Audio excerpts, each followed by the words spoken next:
Okay, so last time, if you remember, we learned how to create a lighting position and stuff. Okay, today I'm gonna show you guys placing focus points, so we can do some basic photometrics.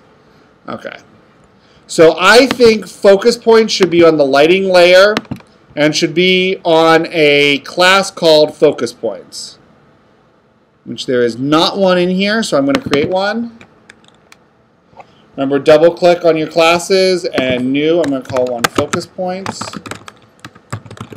And I'm going to call one areas. Okay. So when I'm laying out my areas, what I like to do is just draw a circle. So what size areas do you want to do? Who has an opinion? Taj, what size areas do you want to do?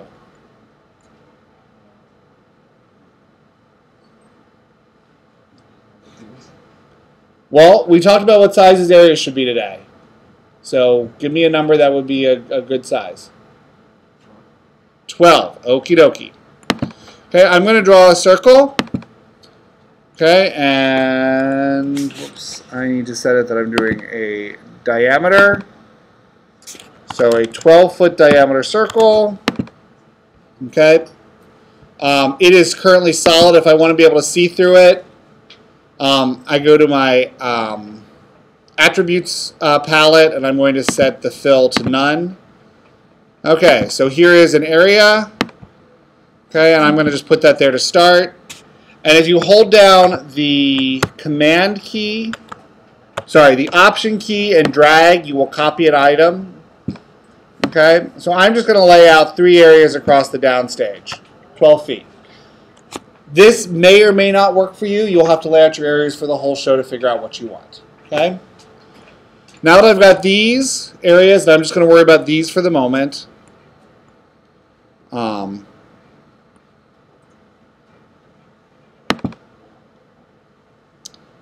Let's go grab my focus point class. And we're going to insert some focus points. So to get focus points, 2 things. You've got to make sure that you are in Tools, Workspaces, Spotlight, okay, which I already am, because I prepared for this morning. And then, let me close this palette so you can find it. Window, Palettes, Tool Sets, and you want to go to the one that has a little stage light on it, called Spotlight. Okay? Focus Point tool creates a focus point. Okay?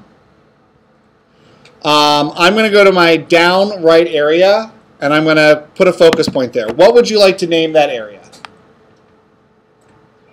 A! I like it. Okay? And it says focus point height 5 feet. Okay? Why do you think the focus point height is 5 feet off the ground? What else is... Oh, because the distance from where the light's hanging. Not the distance from where the light's hanging. Focus point is where the light is going to hit. Are actors 5 feet off the ground? Huh? You were on the right. I'll give you a hint. You were on the right track with actors, but are actors going to be floating 5 feet off the ground? The actors' faces are. Okay. I am tall. I tend to set my focus points a little bit higher, but the program defaults to 5 feet, so you can use that. Okay. So I'm going to lay that focus point in, and here's what I love about VectorWorks. I'm going to set in my next one. Notice it automatically names it B. If you name it a single letter, the next one will automatically be named the next letter. Okay, so B and C.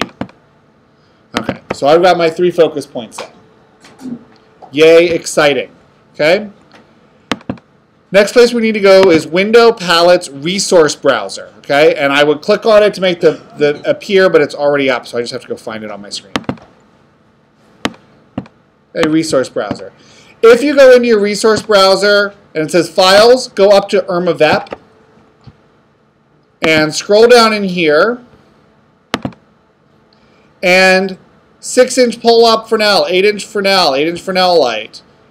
These are our lighting instruments are in here, as well as the chairs that you will need. Okay, there are some nice chairs. Okay, they are in here. So I need to light this first area with a front light. You guys have on your assignment 2, you can look at your lighting positions from the front of stage. What position would you like to hang front light on?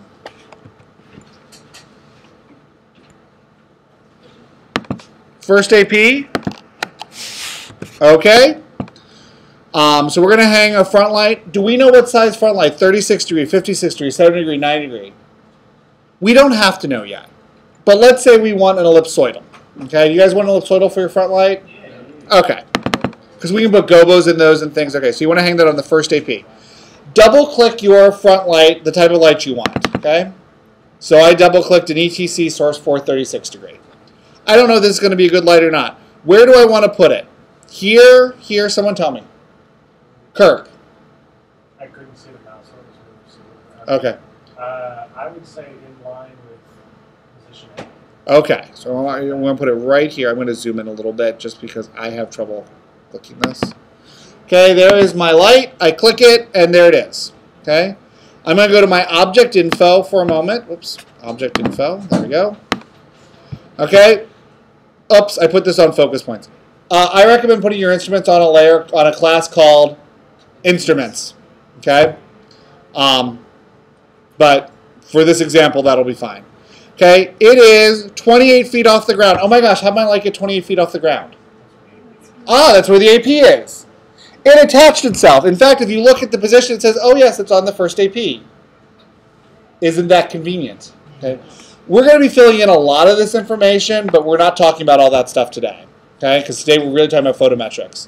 Okay, focus. Where do I want this to hit? Position A. So I'm going to fill in position A right there. And as soon as I do that, notice something up here changed. Draw beam. I can click on that, and I can see my beam. Okay? I'm down here. And in fact, not only can I see my beam, okay, if I go into a 3D view, if I can find my basic tool, or my, okay, I can look at my beam in 3D. Okay. Now, why does my beam not go all the way to the floor? It stops above the floor. That's where the focus point is. And really, on most shows, we care about not where the floor is, but what the actor's hands and face are. Okay? So I can look at this from all different positions and go, oh, wow, that's going to work. Okay, or it's not going to work. That it will render now? What do you mean that it will render? Like when you put it in the actual shaded 3D view, it works. The light has to be turned on for that. Oh. We're not covering that yet. You're getting ahead. Okay, because the light's not turned on. The beam is turned on, but not the light. So VectorWorks, just so you guys are aware, a lighting object, something that lights up, has to be turned on for when you're doing a pretty rendering. At the moment, it's just showing you where the beam would be if the light was turned on. Okay? And we go, oh, that's a good spot, or it's not a good spot. Now, one of the things I want to warn you about, VectorWorks does not really understand what a wall is. If your light goes through a wall, and you're saying, oh, the wall would actually block that, VectorWorks, in this mode, will not take that into consideration. Okay?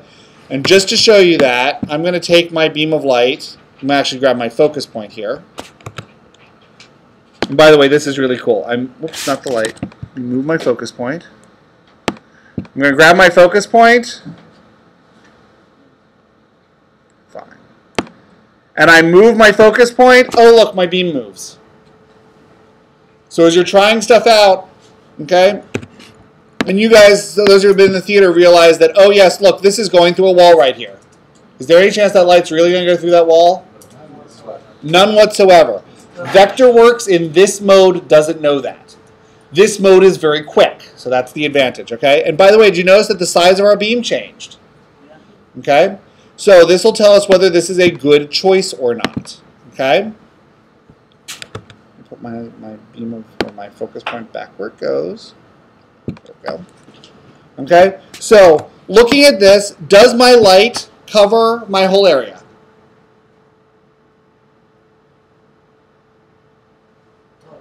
Yeah, it does. It does. So that may not be a bad choice. Okay. Now, what you might look at is you might discover, you might look at this from different angles, go, ooh, straight on, I don't like that. And, ooh, that's almost right overhead. That might be more of a downlight than a front light. Okay?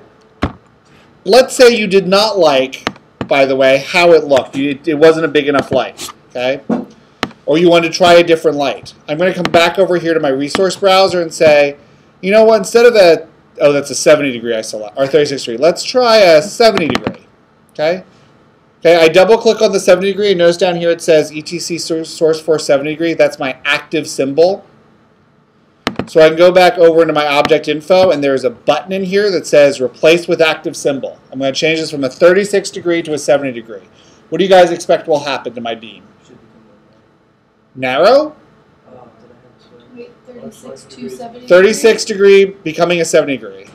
It's going to become wider. Okay, so I say replace with active symbol and oh, look at that. Big beam of light. That's covering lots of stage. That's perfect. Oh, wait a second. Is that going to be bright enough? No, why not? Because it's all dispersed, okay? So you can try things out. Okay? And you can just try out different lights. And you don't have to, by the way, stick with saying ellipsoidal. Maybe I want to try a par 64 medium floodlight. Okay? Replace with active symbol. Oh, and look at that. What's my beam there? It's an oval, okay? If you guys want to be really fancy, lamp rotation. So there it's in one orientation. If I type in 80 degrees there, it will actually rotate your lamp for you. That's one of the newer features, okay? Yeah, I'm trying to look at the oval's now behind the light itself. Huh? The oval's now behind the light itself. Well, think about it. This light is pointing at area A. It's pointing almost straight down. Okay? It actually calculates that very well. The oval is a pretty good representation of what the light's going to look like. Okay? Okay, so we can move into 3D. You want 3D? I'll give you 3D. There you go. 3D. Okay? Can you guys see how that's almost straight down? So this may not be a good choice for a front light position. For area A. Might be a great choice for a frontline position for somewhere else. Okay? Ooh, and is this going through our proscenium arch? No, it's not. Okay? But you do have to check. VectorWorks will let lights go through proscenium arches. It will let lights go through walls. Okay? VectorWorks is, in this mode, not very smart about that. Does that make sense?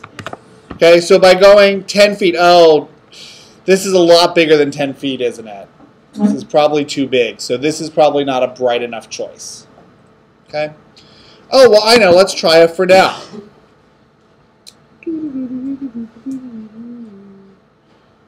Okay. 8-inch Fresnel. Okay? Replace with active symbol. Now, remember Fresnels have a spot focus and a flood focus? There is an inner circle here. That is our spot focus. There is a big circle out here. That is our flood focus. Okay? Because the circle we want to make is in between, we can do that.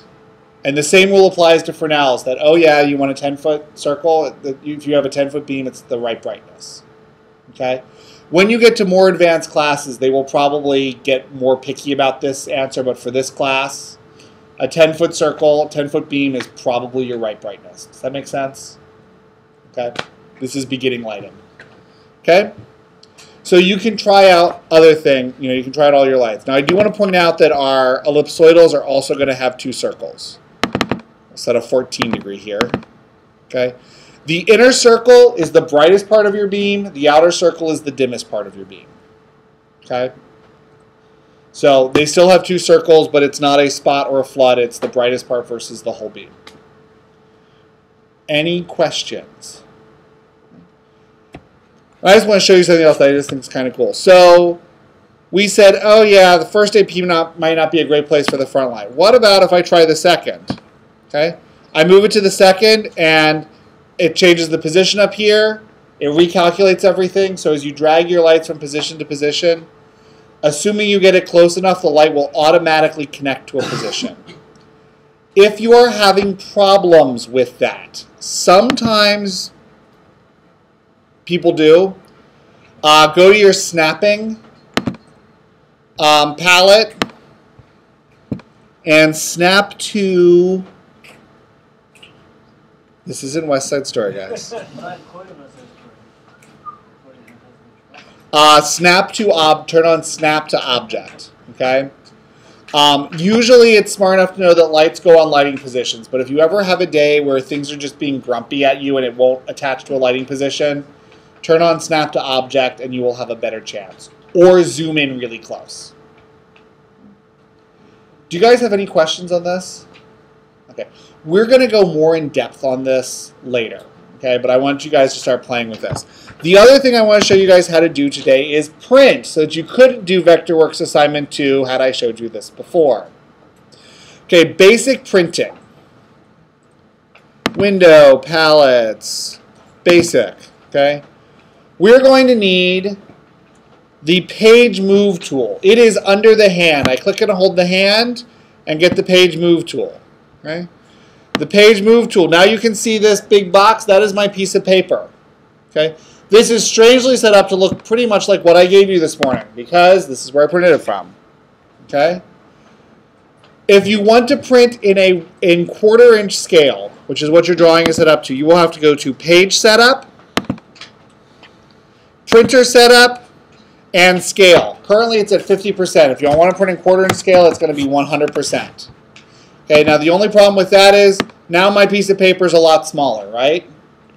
When I was printing at 50%, that means I was printing at 50% of full scale, which would mean it would be at 1/8" scale. So this is a 1/8" drawing. Okay? It depends what you're trying to print, what scale you need to be at. Okay?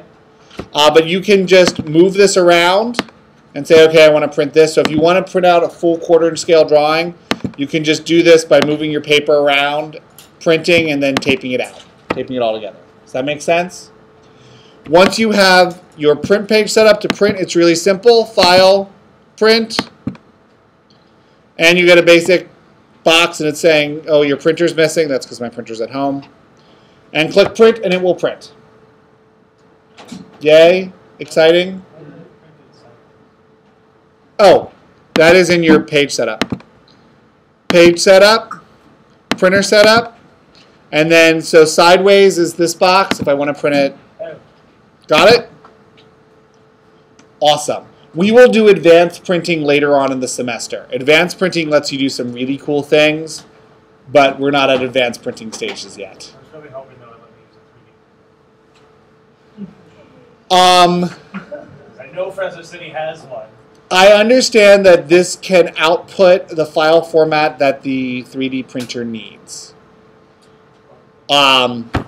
But I don't know which of the formats it is. But it's somewhere under export, and it's one of these, probably export 3ds, or Cinema, or IGS, or KML, or it's probably one of those. I've never used a 3D printer. But if you asked Laura... It's STL. Is what you want. Is that I on was there? going to say, that's right, Austin, you would. Yeah, stereolithography. Is it on there? Yeah. Yeah, oh yes, there it is. Bottom. Okay, there you go. Yes. So talk to Austin. He can print out stuff in 3D for you. Okay? Any questions? Okay.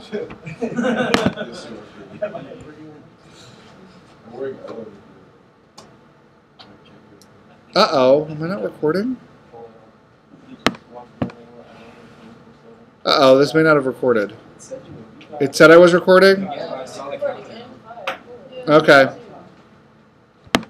Well, me... Oh, yes, I am. I think I'm recording. Yes.